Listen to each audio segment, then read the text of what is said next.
All right, Shalom. First off, I want to give all praises, honor, and glory to Yahweh, Bahashem, Yahweh Shah, Bahashem, Kakadash. I want to give double honors to the apostles, the bishops, and elders of Great Millstone, and a sincere Shalom to all the Akim out here that's doing and pushing this work in truth and in sincerity. I want to go on this video, okay, that, a rich man so hardly enter into the kingdom of heaven, okay? And when we, go into just the reality of everything, you know, all of this stuff that we have in this world, okay, is, you know, going to be, taken away, okay? When the Lord returns, okay, Lord willing, if we are of the elect, okay, the only thing that we can take that we have on us out of here, the clothes on your back, you know, and that's even if that, you know. So, you know, the everything in this world, you know, is should be looked at as vanity, okay? Because we brought nothing in this world, and the scriptures say it's certain that we could take nothing out of it, okay? Um, you pass away, you know, uh, you don't got nothing that you could take with you, you know. People be burying things, in these caskets, and you know uh having this person in a nice suit, mummified. It's like an ancient Egyptian custom. They'll, put certain things inside the casket, you know, as a way of memorizing this person, but that person can't take none of that stuff with them. Okay. Um, so, when we got someone who is is rich, you know, the scriptures, say that, you know, from Yahweh Shai, it says that I'm gonna read it. Matthew 19 and 23 through 24.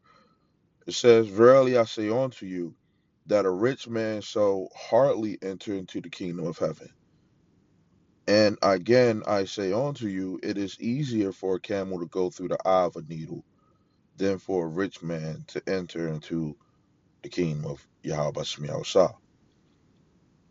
Okay, and it says, according to Great Millstone, Yahweh Shai's statement that it is hard for a rich man to enter into the kingdom is understood as being about wealth itself and the mindset that often comes with it. Okay. Now, before I go further, right? Proverbs 23 and 4 says, "Labor not to be rich, cease from your own wisdom." Okay. It says, "Wilt thou set thine eyes upon that which is not? For riches certainly make themselves wings, they fly away as an eagle toward heaven."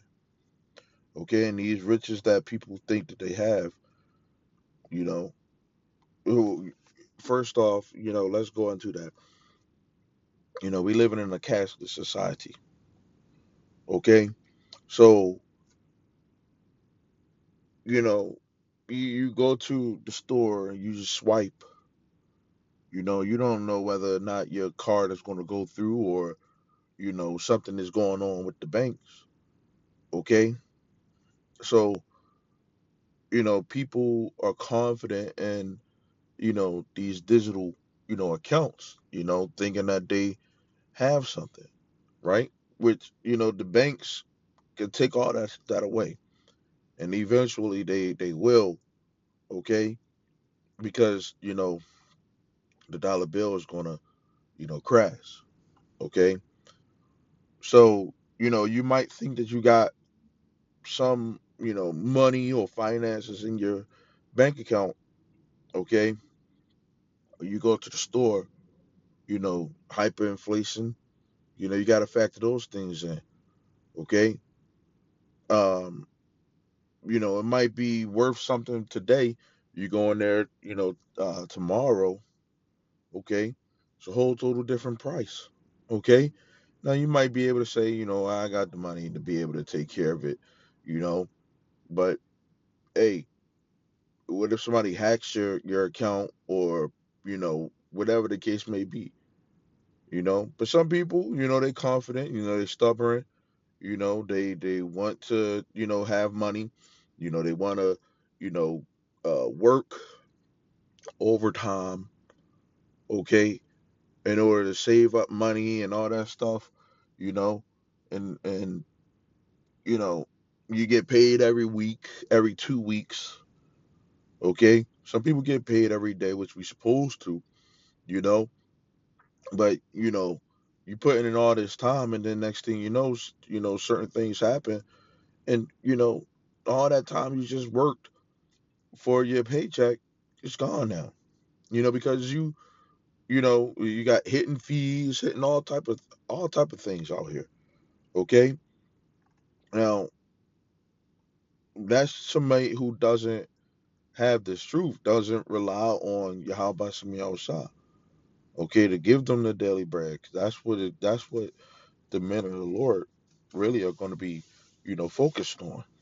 Okay, it says, Proverbs 30:8, remove far from me vanity and lies. Give me neither poverty nor riches. Feed me with food convenient for thee. Okay, it says, lest I be full and deny thee and say, who is the Lord? It says, or lest I be poor and steal and take the name of my God Yahweh Shai in vain. Okay, so people who end up being rich, they ain't worried about the Lord, right? And it's gonna break it down. We're gonna go deeper into it, right? With ChatGPT, see what it say, right? It says, number one, riches create self-reliance instead of dependence on the Lord. A wealthy person often feels they don't need God because money solves many earthly problems. GMS frequently emphasizes that this world rewards those who trust in its system rather than in the Lord. And that's, the truth. Okay. Proverbs 11:28. He that trusteth in riches shall fall. Psalm 49:6-7. Those who trust in wealth cannot redeem themselves by riches. Okay. The wicked, prosper in this world. Okay. It says riches tie people to Babylon, this present world. Right? GMS teaches that this current age, which is Babylon the Great, often offers comfort, status, and luxury that make people reluctant to see it destroyed.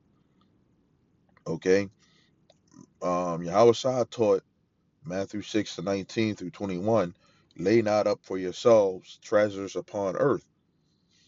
The more attached someone is to earthly wealth, the harder it is to desire the coming kingdom that replaces this world.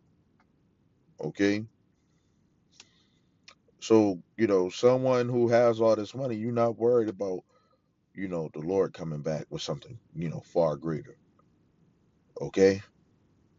And then, some of these people would, you know, I would dare say that they will, if they had that money, they would be willing to spend it all up, you know, for that. Okay. To give it all up. Okay. Because, they don't have faith. Okay. They got more faith in the system that you could just go and buy something, without knowing that you actually got it in your account, you know then that the Lord is going to return, and that you even of the elect, because we taking a huge chance on not uh working as hard as most people. Some people got 2 jobs, 3 jobs, you know went to college, all different types of things, you know. Some people, you know, got over on people, you know, some people are hard workers, you know, got blessed or whatever. Okay. But, you know, for us, you know, we just want our daily bread. Okay. And that, you know, takes faith in itself to just, you know, be willing to sacrifice all this stuff, you know, for security in Yahweh Shem Shah. Okay. Wealth often comes through compromise. GMS commonly teaches that the global system is built on unrighteousness, so accumulating great wealth often involves compromising righteousness or participating in unjust practices, which is true. Okay? They connect this with 1 Timothy 6 and 9. They that be rich fall into temptation and a snare. Micah 2 and 1 through 2. Though, woe to those who devise iniquity and seize houses and fields. This does not mean every wealthy person obtained riches sinfully, but GMS argues that immense wealth in this present system frequently involves compromise. Okay? Your job, you know, that pays good might require you to work on a day at camp, you know. You know, and that might be the day that you make the most money, you know, the day that, you know, you go to camp, okay? Or, you know, this job, you know, requires you to, you know, shave your beard, you know, or you can't say that you're an Israelite, you know, because they'll, you know, ridicule you. Okay, so we you know, you got to compromise yourself for, you know, to have some riches in this world. Okay, and that's one of the you know, we talk about, you know, Clark Kent, you know, Superman, you know. We need stopping someone from, you know, being able to make some money, you know, because if you can make money to, you know, be a little comfortable, you know, we read the scriptures about, you know, not being over it, you know, and then, you know, you also got, you know, if you are in abundance, you know, another brother may be in need, and you know, you might have to help that brother if you have it like that, you know. But you know, compromising your integrity, compromising what's inside the scriptures, you know, that's what a lot of these jobs, you know, and careers or whatever that you want to call it, it asks for that. Okay, it asks for you to sacrifice those things. Okay, it says the elect are called to endure affliction. GMS emphasizes that the Lord is preparing His elect through humility, suffering, and dependence on Him. Okay, James 2 and 5 have not the Lord, I mean Yahweh Shem Yahushua chosen the poor of this world rich in faith. Okay, Sirach 2 and 1 through 5. If you come to serve the Lord, prepare your soul for temptation.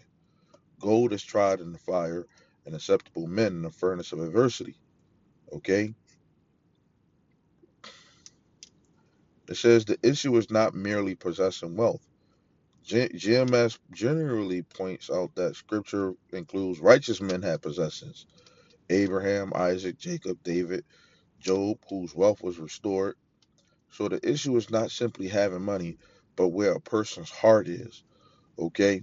After the rich young ruler walked away sorrowful because of his possessions, Yahweh immediately said how difficult it is for the rich to enter into the kingdom. Okay? Peter Peter then asked what happened to those who had left everything.